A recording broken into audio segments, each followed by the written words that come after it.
Hello बच्चों। आज हम अपने जो चैप्टर चल रहा था वैद्युत विभव, उसके एक बहुत ही दिलचस्प टॉपिक वैद्युत द्विध्रुव के कारण वैद्युत विभव का अध्ययन करेंगे। देखो, इससे पहले इस चैप्टर में हमने बहुत सारी चीजों का अध्ययन किया हुआ है, जैसे वैद्युत विभवांतर, वैद्युत विभव, उसका मात्रक, एक इलेक्ट्रॉन वोल्ट की परिभाषा। उसके साथ साथ हमने बहुआवेश निकाय के कारण वैद्युत विभव और अब बहुआवेश निकाय के कारण वैद्युत, और उसके के बाद अब हम जो अध्ययन करने जा रहे हैं वो है वैद्युत द्विध्रुव के कारण वैद्युत विभव।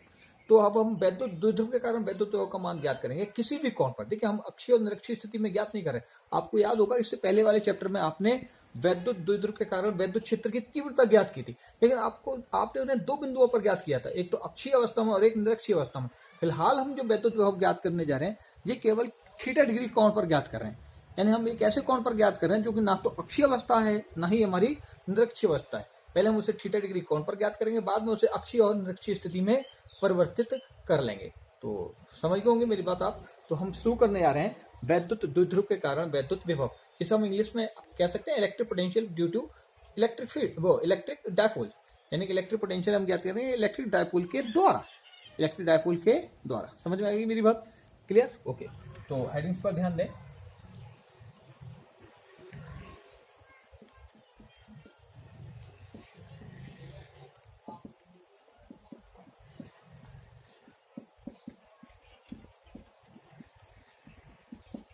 वैद्युत द्विध्रुव के कारण वैद्युत विभव। ओके, ठीक है, ध्यान दें। इसमें क्या है, गौर करें। माना थोड़ा सा ऐसा लग रहा है कि जैसे बारिश आने वाली है, कोई बात नहीं है। मैं जो खुले में वीडियो बनाता हूँ, मेरी आदत है। इससे क्या है कि रोशनी भरपूर मिलती है अपने वीडियो में, वरना थोड़ी सी तकलीफ होती है ना। वैसे अभी मौसम अपने यहाँ बारिश का चल ही रहा है तो नहीं, लेकिन हो रही है, क्या करें, प्रकृति के नियमों को अपन बदल नहीं सकते। ध्यान दें। माना ए बी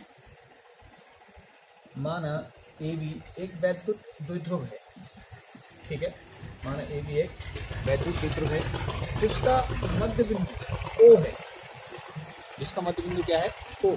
तब इसके मध्य बिंदु ओ से, ध्यान रखिए, तब इसके मध्य बिंदु ओ से थीटा डिग्री कोण पर स्मॉल आर दूरी पर किसी बिंदु P पर परिणामी वैद्युत विभव का मान क्या करना है? ज्ञात करना है। दोबारा रिपीट कर रहा हूं। माना ए बी एक वैद्युत द्विध्रुव है जिसका मध्य बिंदु O है। तब इसके मध्य बिंदु O से थीटा डिग्री कोण पर स्मॉल आर दूरी पर किसी बिंदु P पर परिणामी वैद्युत विभव का मान हमें क्या करना है? ज्ञात करना है। ठीक है ना। तो आप इसे लिख सकते हैं कि हेडिंग इसकी क्या रहेगी। हेडिंग हम वैसे ऑलरेडी लिख चुके हैं, लेकिन मैं इंग्लिश के हिसाब से लिख दे रहा हूँ इसे। Electric potential due to electric dipole.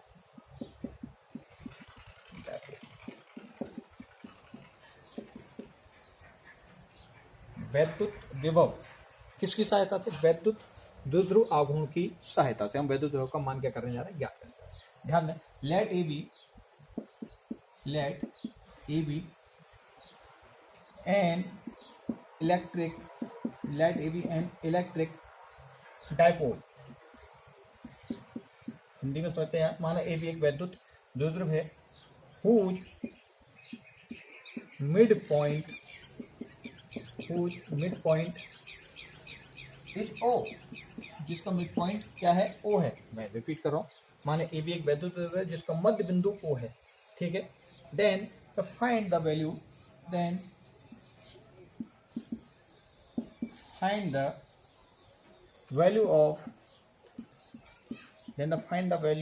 of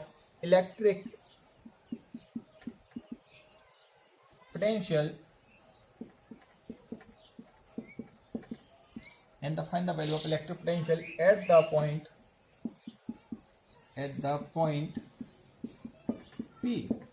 तब हमें पॉइंट P पर इलेक्ट्रिक पोटेंशियल की वैल्यू क्या करनी है? ज्ञात करनी है। हिंदी मीडियम के हिसाब से देखें तो ध्यान दें कि माना ए बी एक वैद्युत द्विध्रुव है जिसका मध्य बिंदु O है। तब इसके मध्य बिंदु O से थीटा डिग्री कोण पर स्मॉल आर दूरी पर किसी बिंदु P पर परिणामी वैद्युत विभव का मान हमें क्या करना है? ज्ञात करना है। चलिए, तो हम उसी को ज्ञात करने जा रहे हैं। देखिए, इसे ज्ञात करने से पहले आप ध्यान दें, इसे ज्ञात करने से पहले आपको कुछ चीजें ध्यान रखनी होंगी जो वैसे तो ऑलरेडी आप सीख चुके हैं, लेकिन फिर भी मुझे आपको एक बार बतानी होगी। अगर ये बातें आप जानते हैं तो शायद मुझे सिखाने में ज़्यादा आसानी होगी। जैसे फॉर एग्जाम्पल मान लीजिए कि मैं इस पॉइंट पी पर कोई पोटेंशियल निकालने जा रहा हूँ और मेरे पास 3 चार्ज है, Q1, Q2 एंड Q3। तो ध्यान रखना इन तीनों चार्ज की इस पॉइंट से कुछ ना कुछ दूरियां भी होंगी, R1, R2 एंड R3। ध्यान रखेंगे R3। तब इस पॉइंट P पर 3 पोटेंशियल मिलेंगे, V1, V2 एंड V3। आप ध्यान रखेंगे किसी भी बिंदु पर या किसी भी बिंदु पर उतने ही विभव होते हैं जितने उसके पास आवेश उपस्थित होते हैं। आप दूसरी भाषा में ये कह सकते हैं जिस बिंदु के पास जितने आवेश होंगे उस बिंदु पर उतने विभव पैदा हो जाएंगे। मान लो इस बिंदु P से कुछ दूरी पर एक आवेश और है Q4 जिसकी दूरी है R4। तो जाहिर सी बात है कि बिंदु P पर विभव की मात्रा V4 और पैदा हो जाएगी। कहने वाला ये कि बिंदु P के चारों जितने आवेश होंगे उतने ही विभव इसके बिंदु पर पैदा हो जाएंगे। तब परिणामी जो विभव का मान होगा वो सभी विभवों के बीजगणितीय योग के बराबर होगा। बीजगणितीय योग के बराबर होगा। अब सिंपल बात हम ये समझ लीजिए कि मान लो इस बिंदु P से कुछ दूरी पर सिर्फ 2 ही आवेश हैं। इस बिंदु P से कुछ दूरी पर सिर्फ 2 आवेश हैं, Q1, Q2। तो निश्चित बात है विभव भी बिंदु P पर सिर्फ 2 ही पैदा होंगे, V1 और V2। तब परिणामी विभव का मान केवल 2 ही विभवों के योग के बराबर होगा, V1 प्लस V2 के। तो मैं कहना इतना चाहता हूँ बेटा कि बिंदु P के पास जितने आवेश उपस्थित होंगे बिंदु P पर या जो भी बिंदु हमने माना उस बिंदु पर उतने ही विभव उत्पन्न हो जाएंगे। अच्छा, दूसरी बात ये ध्यान दीजिए कि हम अच्छी तरह से ध्यान दें किसी बिंदु आवेश के कारण उत्पन्न विभव का जो फॉर्मूला होता है वो क्या होता है। मान लो प्लस Q एक बिंदु आवेश है, इससे स्मॉल r दूरी पर किसी बिंदु P पर उत्पन्न विभव का फॉर्मूला क्या होता है, B बराबर K plus Q upon R। आवेश को ऊपर ले लें, दूरी को नीचे, तो इसे मिलाकर हम लिख सकते हैं K Q अपॉन R। पता ही होगा आपको। लेकिन एक बात और आपकी जानकारी में होनी चाहिए कि अगर आवेश नेगेटिव है और उससे हम r दूरी पर कोई विभव ज्ञात कर रहे हैं, किसी बिंदु P पर विभव ज्ञात कर रहे हैं, तो फॉर्मूला बनेगा V बराबर K minus Q upon R। याद रखें आवेश अगर नेगेटिव है तो आवेश को नेगेटिव लेना, अगर आवेश पॉजिटिव है तो आवेश को हमें पॉजिटिव लेना है। ये भी ध्यान रखें। यानी कि विभव ऋणात्मक और धनात्मक दोनों रूप में होता है। ये डिपेंड करता है आवेश की प्रकृति पर। अगर आवेश पॉजिटिव है तो विभव भी पॉजिटिव होगा और अगर आवेश नेगेटिव है तो विभव भी नेगेटिव होगा। अगर इसे हम पूरा हल करेंगे तो हल करने पर ये आ जाएगा V बराबर माइनस का K Q upon R, minus बाहर आ जाएगा। यानी आवेश पोटेंशियल नेगेटिव हो गए, यहाँ प्लस के K Q अपॉन R आ रहा है। Charge positive, potential positive, charge negative, potential negative. ये 2 बात तो समझ में आ गई, ये भी समझ में आ गया। चलो अच्छी बात, अगर ये समझ में आ गया तो अब हम अपने आर्टिकल की ओर चलते हैं। तो आर्टिकल भी छोटा सा, कोई खास बड़ा नहीं है, लेकिन थोड़ा सा ध्यान देंगे, है ना। तो मुझे थोड़ी सी एक बात और सभी बताएंगे कि इस बिंदु P पर जहां हम विभव ज्ञात करने जा रहे हैं इसके पास कितने आवेश उपस्थित हैं। अगर आप ध्यान से देखें तो 2 आवेश है, माइनस Q और प्लस Q, राइट। तो निश्चित बात है कि इस बिंदु P पर हमें 2 विभव मिलेंगे, एक माइनस Q के कारण और एक प्लस Q के कारण। पर विभव तो मिलता जब है जब आवेश के साथ साथ हमें दूरी भी पता हो। जैसे मान लो कि यहाँ पर एक आवेश उपस्थित है प्लस Q, यहाँ एक आवेश है प्लस Q। इससे इस पॉइंट P पर मैं पोटेंशियल V का मान ज्ञात करना चाहता हूँ, तो मैं ज्ञात तभी कर पाऊंगा क्योंकि मेरा पोटेंशियल V का जो फॉर्मूला है वो है V बराबर K Q अपॉन R। यानी एक आवेश हो और एक दूरी हो, आवेश में जब दूरी का भाग लगता है तभी विभव मिलता है। अगर इनमें से कोई भी एक चीज नहीं हुई, दूरी नहीं हुई तो भी विभव नहीं मिलेगा, और अगर आवेश नहीं हुआ खाली दूरी हो गई तो भी विभव नहीं मिलेगा। ना तो इस स्थिति में विभव मिलेगा और ना ही इस अवस्था में विभव मिलेगा। दूरी नहीं है विभव नहीं मिलेगा, आवेश नहीं है तो विभव नहीं मिलेगा। इसका मतलब ये कि इस बिंदु P पर विभव का मान तभी मिल सकता है कि मुझे आवेश से बिंदु के बीच की दूरी पता हो, फिर चाहे वो R हो, R1 हो, R2 हो, जो भी हो, लेकिन ये दूरी मुझे पता होनी चाहिए, तभी मैं विभव का मान क्या कर सकता हूँ, ज्ञात कर सकता हूँ। क्योंकि अगर दूरी और विभव आवेश दोनों मुझे पता है तो विभव का फॉर्मूला बन जाता है V बराबर K Q अपॉन R, आवेश बटे दूरी। समझ में आ रही है मेरी बात। ये है बिंदु आवेश के कारण विभव का फॉर्मूला। तो अब अपने डायग्राम पर जरा गौर कीजिए, डायग्राम पर ध्यान दीजिए। मैंने डायग्राम पर आपको क्या समझाया इस पर ध्यान दीजिए कि माना ए भी अपना वैद्युत ध्रुव, देखो मैं बिंदु P पर विभव का मान ज्ञात करने जा रहा हूँ। परिणामी विभव का तो मान तभी मिलेगा जब मेरे पास, देखिए बिंदु P के पास 2 आवेश उपस्थित हैं, माइनस Q और प्लस Q। लेकिन माइनस Q और प्लस Q से बिंदु P की दूरियां हमें नहीं दी गई हैं, केवल इसके मध्य बिंदु से दूरी दी है, ना कि आवेशों से। आवेशों से हमें कोई दूरी ज्ञात नहीं है, देखिए कोई दूरी हमें नहीं पता। तो हम मान लेंगे कि माना माइनस Q आवेश से बिंदु P के बीच की दूरी R1 है और प्लस Q आवेश से बिंदु P के बीच की दूरी कितनी है, R2। ठीक है, अब ये बिंदु B हो गया, ठीक है, और ये बिंदु हो गया हमारा A। समझ में आ रही मेरी बात। बिंदु ए से दूरी पी की r1 है, बिंदु बी से दूरी कितनी है r2 है। ये थोड़ी सी दूरी टेढ़ी हो रही है आज, क्या करें, हाथ थोड़ा आजकल टेढ़ा चल रहा है, दूरी r2, ठीक है। तब माइनस क्यू आवेश के कारण बिंदु पी पर एक विभव पैदा होगा v1, माइनस क्यू मैंने ब्रैकेट में लिख दिया, यानी माइनस क्यू आवेश के कारण v1 पैदा हो रहा है। इसी प्रकार प्लस क्यू आवेश के कारण बिंदु पी पर एक विभव पैदा होगा v2, ये प्लस क्यू के कारण पैदा हो रहा है। तब बिंदु पी पर ध्यान से देखिए, दो आवेश हैं, बिंदु पी से कुछ दूरी पर दो आवेश हैं, दो दूरियां हैं, तो निश्चित बात है दो विभव भी पैदा हो रहे हैं। तब परिणामी विभव रिजल्टेंट पोटेंशियल की जो वैल्यू होगी वो v1 प्लस v2 के योग के बराबर होगी। इसको ना बिंदु पी पर जो परिणामी विभव मिलेगा वो दोनों विभवों के योग के बराबर होगा। मैंने क्या कहा था, किसी बिंदु के पास जितने विभव उत्पन्न होते हैं, किसी बिंदु पर अगर चार विभव पैदा हुए हैं तो परिणामी विभव का मान चारों विभवों v1 plus v2 plus v3 plus v4 के योग के बराबर हो जाएगा। किसी बिंदु के पास तीन विभव पैदा हुए तो तीनों के योग के बराबर हो जाएगा। किसी बिंदु के पास 100 विभव पैदा हो गए तो परिणामी विभव का मान 100 के योग के बराबर होगा। समझ में आ रही मेरी बात। तब बिंदु पी पर परिणामी विभव का मान, तब बिंदु पी पर किसका परिणामी विभव का मान, परिणामी विभव का मान यानी रिजल्टेंट पोटेंशियल किस पर, पॉइंट पी पर रिजल्टेंट पोटेंशियल निकालना है। तो परिणामी विभव का मान क्या हो जाएगा, v बराबर v1 प्लस v2 होगा ही होगा। v बराबर v1 का मान, अब देखिए v1 का मान मैंने क्या कहा, v1 किस आवेश के कारण पैदा हो रहा है, माइनस क्यू आवेश के कारण, यानी माइनस क्यू आवेश के कारण, माइनस क्यू आवेश से बिंदु पी के बीच की दूरी कितनी है r1, तो v1 का मान हो जाएगा v1 बराबर k minus Q upon r1। ध्यान से देखिए v1 पैदा हो रहा है माइनस क्यू आवेश और दूरी r1 के कारण, तो minus Q upon r1 plus ये वाला लग गया। अब v2 का मान किसके कारण निकलेगा, देखो v2 पैदा हो रहा है प्लस क्यू आवेश के कारण, यानी प्लस क्यू आवेश और दूरी r2 के कारण पैदा हो रहा है, तो v2 के लिए फॉर्मूला बन जाएगा k plus Q upon r2। समझ में आ गई मेरी बात। नहीं से अपन ऐसे लिख सकते हैं v बराबर माइनस का k क्यू अपॉन r1 और प्लस का k Q upon r2। Okay, समझ में आ गई मेरी बात। तो बेटा v बराबर आप k और q कॉमन ले लें, अंदर बचेगा माइनस का 1/r1 प्लस का 1/r2, यानी v बराबर k q कॉमन है, यहाँ से एलसीएम आ जाएगा r1 इंटू r2, ऊपर हो जाएगा माइनस का r2 प्लस का r1, और इसे अगर अपन और हल करेंगे तो ये बन जाएगा v बराबर k q, ऊपर बनेगा आपका r1 माइनस r2, r1 को प्लस को आगे ले गया, माइनस वाली वैल्यू पीछे ले गया, r1 माइनस r2 बट्टे में r1 इंटू r2 वोल्ट।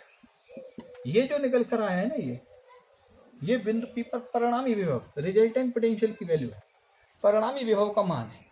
लेकिन अब ये पूरा हल नहीं हुआ, कारण क्या है, क्योंकि हमने यहाँ पर दो दूरियां मानी थी, इन आवेशों से दो दूरियां मानी थी r1 और r2, और उन r1 और r2 के मान तो हम जानते ही नहीं है, तो ये अभी सॉल्व भी कहाँ पर हुआ, हमें अभी हमने जो r1 r2 यहाँ लगा रखे हैं ये तो मानी गई वैल्यू है, इनके मान तो हम जानते ही नहीं, तो जब तक इनके मान नहीं जानेंगे तब तक ये पूरी तरह से हल नहीं माना जाएगा। तो अपन क्या करेंगे, इसे पूरी तरह से हल करेंगे। हल करने के लिए अपन क्या करेंगे, इस समीकरण को ऊपर लिख लेते हैं, क्योंकि पता चलेगा बाद में भूल गए क्या समीकरण निकला था, k2 ब्रैकेट में r1 माइनस r2 बट्टे में r1 इंटू r2, समीकरण नंबर 1 माना था इसे।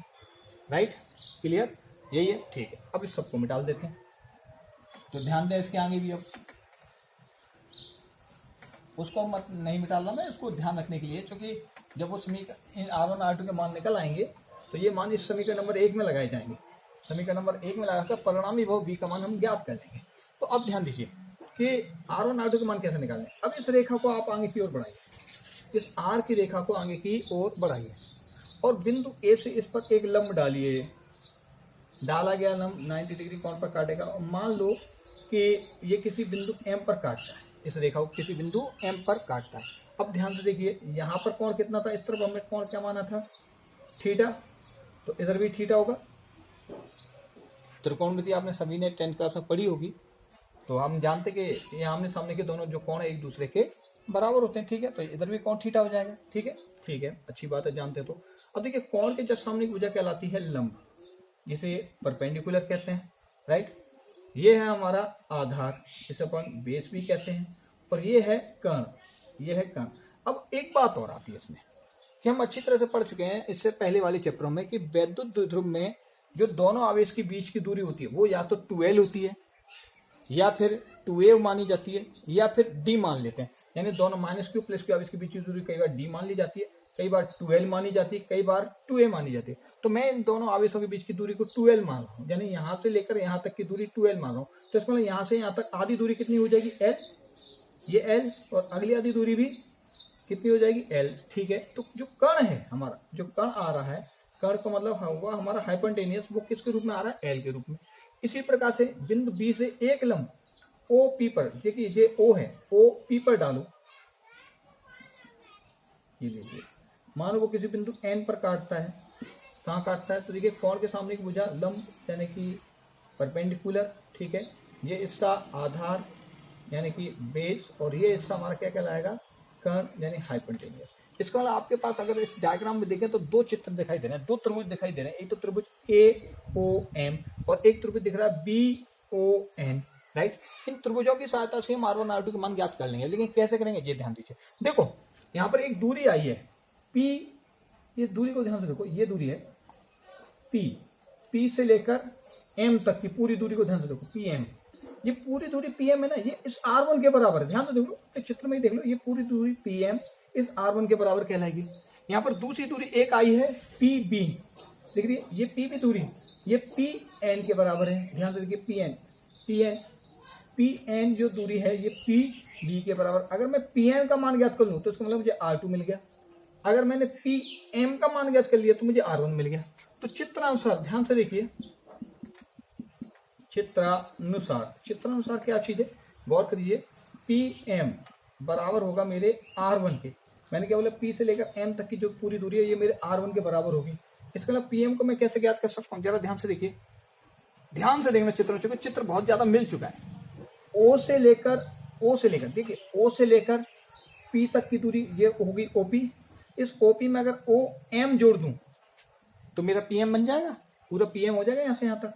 ऐसा समझ में नहीं आ रहा तो यहाँ से देखो, O से लेकर P तक के बीच की दूरी मान लो आप 8, O से लेकर M तक की दूरी मान लो 2, तो ये तो होगी यहाँ से यहाँ तक 8 मीटर, ये यहाँ से यहाँ तक होगी 2 मीटर, 8 और तो कितनी होगी 10, यानी PM का मान कितना हो गया 10, जो किसके बराबर है, यहाँ से यहाँ तक 8 मीटर की दूरी प्लस 2 मीटर की दूरी के बराबर है। तो 8 किसके रूप में, OP के रूप में, और 2 मीटर किसके रूप में, OM के रूप में। यानी पूरी दूरी PM निकालने के लिए आपको इन दोनों को जोड़ना होगा, OP से लेकर O तक PO प्लस OM, आप इसे ऐसे भी कह सकते हो PO प्लस OM, P से लेकर O तक और फिर O से लेकर M तक की दूरी को जोड़ दोगे तो आपका PM बन जाएगा, राइट।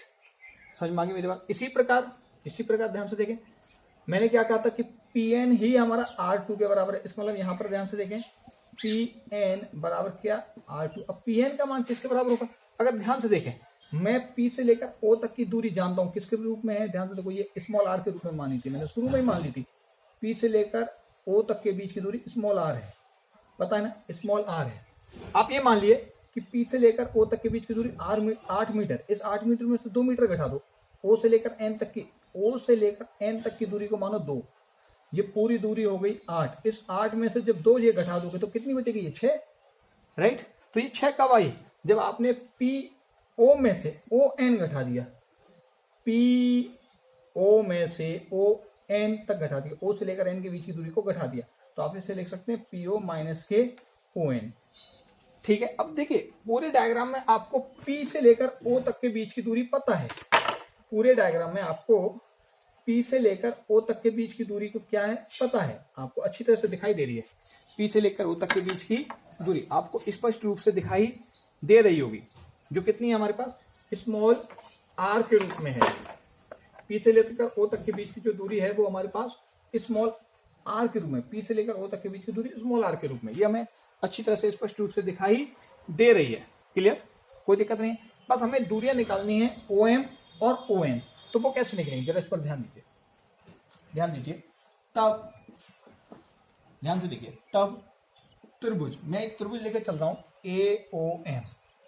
AOM से, त्रिभुज AOM से क्या है, देखिए मुझे क्या है, आधार ज्ञात करना है, आधार का मतलब बेस ज्ञात करना है, O से लेकर M तक की दूरी ज्ञात करनी है, ठीक है। कर्ण मुझे पता है किसके रूप में है, लंबाई L के रूप में है, और एक कोण थीटा पता है। देखिए मैं इस आधार को ज्ञात करने के लिए, यानी OM को ज्ञात करने के लिए मैं पाइथागोरस प्रमेय भी लगा सकता था, पर पाइथागोरस प्रमेय उस समय लगाई जाती है जब आपके पास दो वैल्यू आपको पता हो, जैसे आपको लंब और कर्ण दो पता हो तो हम आधार को, यानी कि हमारे पास परपेंडिकुलर और हाइपोटेन्यूज पता है तो हम बेस को ज्ञात कर सकते हैं, आधार को आराम से ज्ञात कर सकते हैं। लेकिन इस पूरे त्रिभुज में हमें केवल कर्ण के बारे में पता है, हमें ना तो लंब पता और आधार में ज्ञात करना है। तो ऐसी स्थिति में हम त्रिकोणमितीय फलन का प्रयोग करते हैं। किसका प्रयोग करते हैं? त्रिकोणमितीय फलन का। तो त्रिभुज में ध्यान देखिए, त्रिभुज एओएम में ध्यान से देखिए, एक तो कोण है आपके पास किसके रूप में, जो एंगल दिया है वो आपको किसके रूप में दिया है? थीटा के रूप में, राइट। बेस यानी आधार आपको क्या करना है? ज्ञात करना है। आधार ए जिसे हम बेस कहते हैं वो है हमारा OM, इसका मान हमें क्या करना है? ज्ञात करना है। और कर्ण जो है वो हमें लंबाई L के रूप में दिया है। देखिए कर्ण, तो कर्ण जो है कि हाइपोटेनियस वो किसके रूप में दिया है? लंबाई L के रूप में दिया। तो ये तीनों आधार, कर्ण और थीटा, या आप ये कह दीजिए बेस, हाइपोटेनियस और थीटा किस फॉर्मूले में आते हैं? कॉस थीटा में आते हैं। देखिए कॉस थीटा बराबर आधार बटे कर्ण होता है, या आप कह सकते हो बेस अपॉन हाइपोटेनियस होता है फॉर्मूला, राइट। तो कॉस थीटा बराबर आधार का मान कितना है आपके पास? देखिए सर, आधार के मान OM है जिसका मान आपको ज्ञात करना है। कर्ण यानी हाइपोटेनियस की वैल्यू किसे है? Small l, right. Small l का अगर मैं क्रॉस मल्टीप्लिकेशन कर दूं तो OM बराबर बन जाएगा, देखो L ऊपर आगे आगे, यहाँ पर इसके आगे देखो, इस L को इसके आगे ले आया तो ये बन जाएगा हमारा L cos theta, and OM की वैल्यू आ गई। इसी प्रकार इसके आगे भी ध्यान से देखें, इसी प्रकार मैं ON की वैल्यू भी ज्ञात कर सकता हूँ। मुझे ON की भी ज्ञात कर ली, OM की मैंने ज्ञात कर ली, अब ON भी ज्ञात करना है। तो इसी प्रकार ध्यान से देखिए, दूसरा त्रिभुज हमारे पास क्या है? BON। अब देखो BON में भी ध्यान से देखना, कोण क्या है? थीटा। कोण जो है वो क्या है? थीटा। एंगल आपके पास थीटा ही है, राइट, ठीक है। कर्ण यानी हाइपोटेनियस किसके रूप में दिया है? लंबाई L के रूप में। तो हाइपोटेनियस यानी कर्ण के, या हाइपोटेनियस कह सकते हैं लंबाई L के रूप में दे रखा है, क्लियर, ठीक है। आधार है इसमें ये ON, ये मान आपको क्या करना है? ज्ञात करना है। लंब इसमें भी नहीं दिया, यानी आधार आपको ज्ञात करना है, बेस आपको क्या करना है? ON का मान ज्ञात करना है। लंब इसमें भी आपको नहीं दिया, लंब यहाँ भी नहीं दिया था, देखिए लंब यहाँ भी नहीं दिया और लंब यहाँ भी नहीं दिया। इसका मतलब ये ठीक एक सा सूत्र हो गया। जब एक सा सूत्र हो जाएगा तो जाहिर सी बात है ON का मान भी यही निकल कर आएगा। तब हम कह सकते हैं कि ON बराबर भी L cos थीटा ही आएगा। हल करके देख लो, L cos थीटा है, L दिया ये कर्ण यानी हाइपोटेनियस आपको दे रखा है, बेस आपको ज्ञात करना है, आधार ज्ञात करना है, फॉर्मूला यही लगाओगे आप, ये लगाओगे तो ON का मान यहाँ L cos थीटा के बराबर आ जाएगा। यानी हमने OM और ON की वैल्यू ज्ञात कर ली, राइट। तब ध्यान से देखें, तब मिटा लो मैं सबको, ठीक है।